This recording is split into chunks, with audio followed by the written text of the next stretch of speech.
তো আগের ভিডিওতে তোমরা নিশ্চয়ই দেখেছিলে আমি ডক্টরের কাছে গেছিলাম ভোরবেলা উঠেও। তারপরে বাড়ি এসে এত টায়ার্ড হয়ে গেছিলাম, এসে একটু রেস্ট নিয়ে ঘুমিয়ে দেন সন্ধ্যাবেলা উঠে আমাদের পাশেই একটা পিকনিক হয়েছিল, মানে আমাদের গলিতে সবাই মিলে আমরা এভরি ইয়ারই একটা পিকনিক অ্যারেঞ্জমেন্ট হয়, তো সেটাই দেখতে এসেছিলাম। আর এই দেখো আমাদের বাড়ির সামনে একটা ছোট্ট বলো ভাই।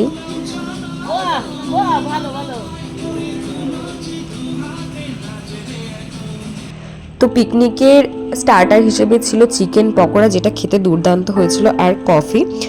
আর তারপরেই তো আসল চমক, মাটন কষা। উফ, লাল লাল ঝাল ঝাল মাটন। অ্যাকচুয়ালি এটা মাটন হবে না, এটা মাটন বিরিয়ানি হবে। তো তারপর এই যে আমাদের বার্থডে বয়, তার কেক কাটা হয়েছিল।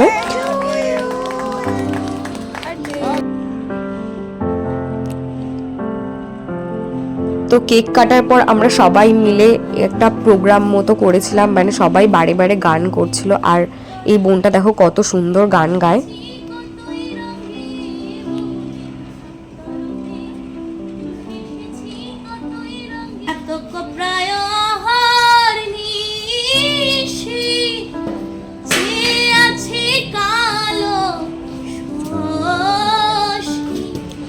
তারপরে আমরা সবাই মিলে আন্তাক্ষরী খেলছিলাম।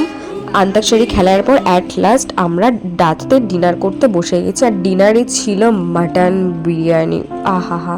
আর মাটনটা খুব সুন্দর সেদ্ধ হয়েছিল, খেতেও দুর্দান্ত হয়েছিল। তারপরে মিষ্টি দিয়ে আমাদের ডিনারটা শেষ হলো, কোল্ড ড্রিঙ্কস দিয়ে। টাটা।